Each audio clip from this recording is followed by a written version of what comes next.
want to be an example for people that it's okay to tell your story. So for those who forgot or were not up on the Kendra drama, she was in love with her psychiatrist, came to TikTok to tell the story. TikTok did not take her side on this. She does not care. The craziest thing about the woman who fell in love with her psychiatrist would probably have to be one of two things for me. What she is doing is not okay. The latest video, you know what? Instead of me telling you what she said, let's just watch it together really quick. A couple weeks ago, on the full moon, when I was ovulating, I had a dream about you. And he was like, oh yeah?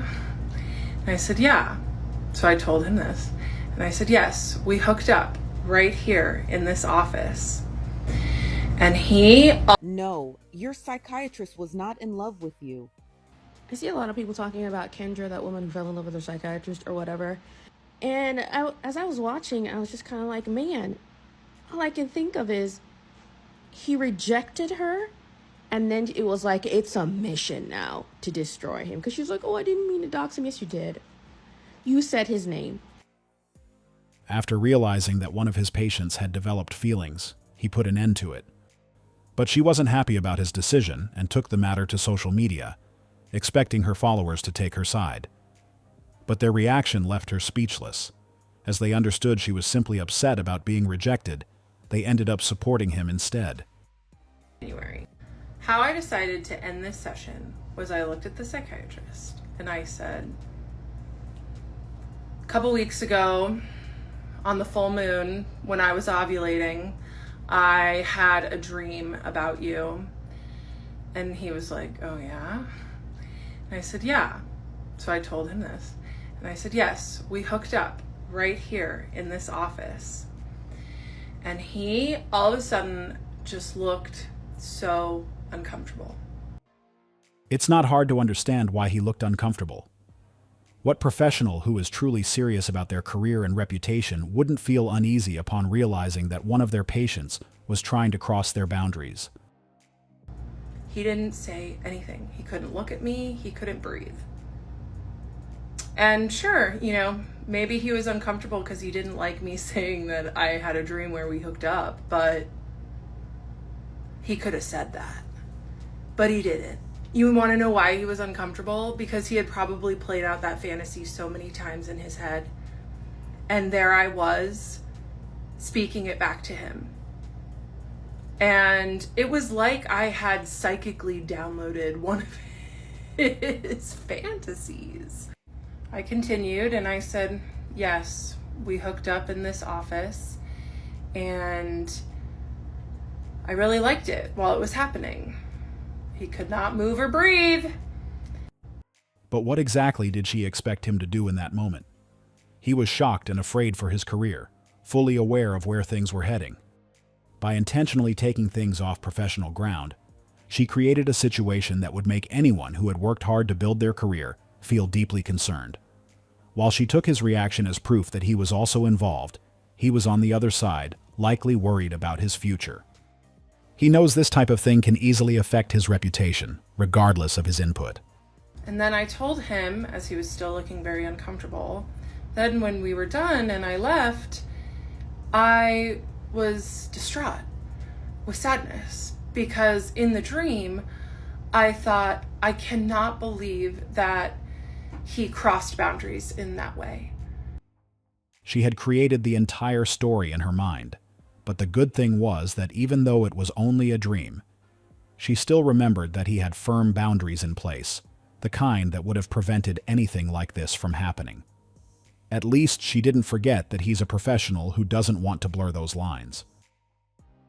And then I told my psychiatrist that I woke up and thought, oh my God, it was just a dream, thank God. And it was like my psychiatrist turned into a little boy. He used his boundaries as protection while exploiting me. What exactly was she talking about? Somehow she convinced herself that he was using his boundaries as a form of protection while exploiting her, but I wish she had explained that further, because I couldn't understand how she reached that conclusion. All he did was listen to what she had to say.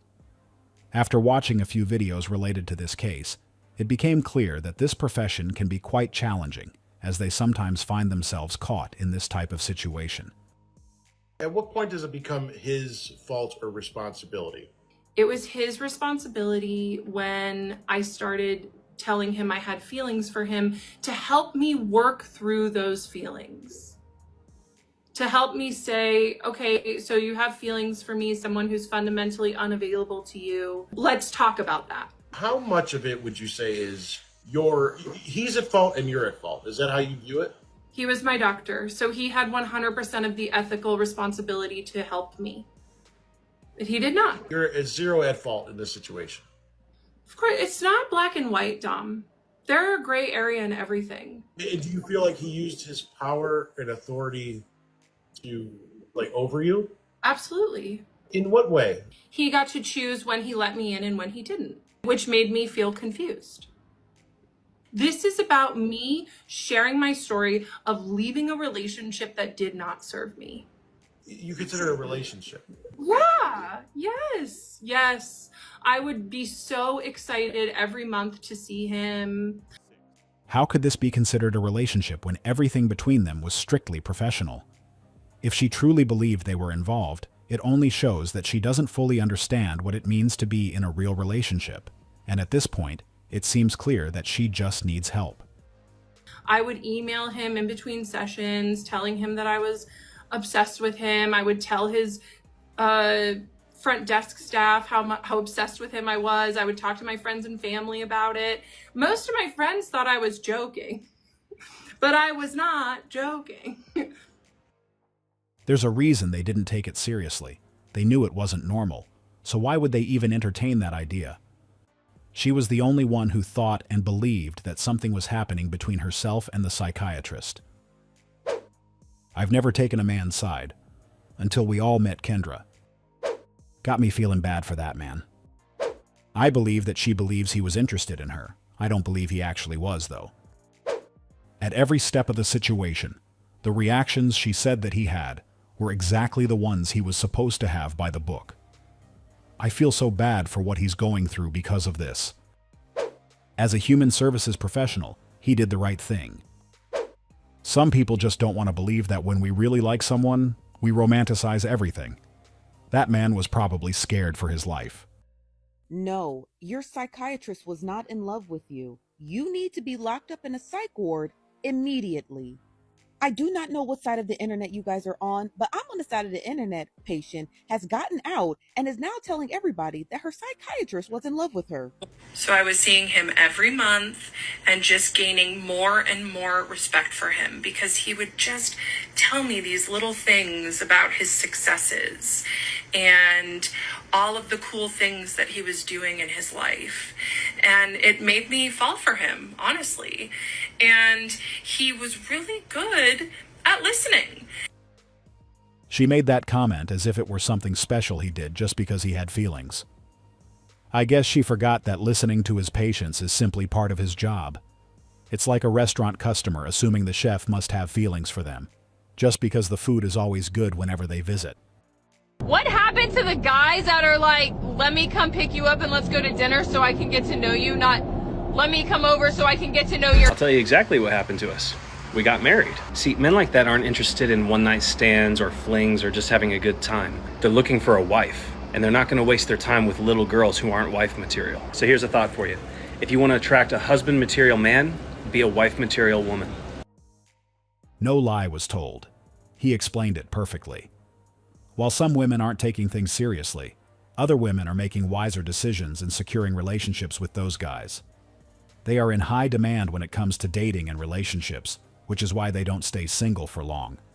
They're the kind of men most women would want to settle down with, and those who aren't into partying or playing games are more likely to meet them, and as soon as they recognize his qualities, he's quickly taken off the dating scene, just as her video clearly shows. All the men she once knew who fit that description are no longer available. They were taken a long time ago. I guess she is a bit late to the party.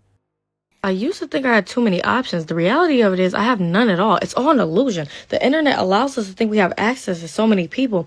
Who can you call when you are in need? Who's trying to get to know you spiritually? Who's checking up on you? It's deeper. It's deep. They're finally starting to understand, but unfortunately, sometimes that realization comes too late. By then, they've already left a good man for an imaginary better option, and that's when the regrets begin to surface. But it seems like this young woman was able to see through all of it. She is in a better position, as this realization will lead her to make wiser decisions. Now she won't just be ahead of the game, but also wise enough to focus on building her relationship instead of walking away, like so many others do. She hasn't been fooled by social media, dating apps, or simps.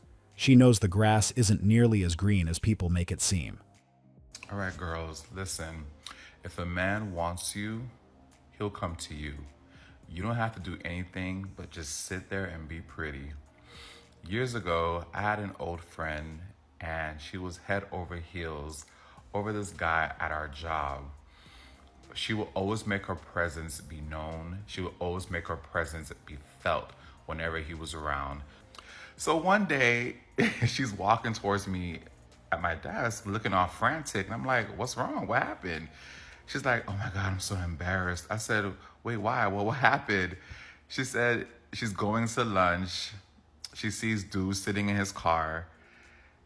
She waves at him all bubbly and excited or whatever, walking towards him. He looks at her, rolls up his car window, and drove off. So I was like, well, maybe he didn't see you. She was like, oh no, he saw me. He looked directly at me. Plus, we weren't too far away from each other. So that day, I gave her a valuable lesson. And I didn't think it was a valuable lesson. I thought it was just common knowledge. I told her, sweetie, you're a woman. You don't have to do anything. Now I'm a bit confused. What exactly was the point of this video? Was it to say that only men should face rejection? It seems like he thinks the only thing she did wrong was to do her best to get noticed by the guy she liked. But honestly, I think it was the right thing to do.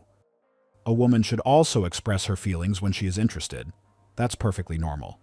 I guess he just didn't like that his friend got rejected, but that's simply part of the dating game. If you don't pay the full bill, then you're not a real man. The girls that work on my team, they say guys will take them on a date and then they'll split the bill on the first date. Those girls need some coaching. But it's a real thing, right? And then guys go out, even I see guys that are in the 30s, 40s, and even 50s, and they'll split the bill. What are your thoughts on splitting the bill? Girls, they're little girls. They're not men. It's embarrassing. What's embarrassing? Splitting a bill. One time I went with Brad Lee. It was his birthday, and we went to eat. And it was me, my family, him, his family. And I remember, because I didn't know any better, the bill came, and I tell Brad, hey, here's my card. You want to split it? And then he just got the card and threw it back at me. And he's like, I don't split bills. And then he just said, I got it. And he paid it. And then the next time I'm like, I paid it. Eventually, when you hang out with people that are successful, you're fighting to pay the bill. And I think if you're a man, like real men, you pay the bill. I agree with you. These guys really need to calm down and separate things properly.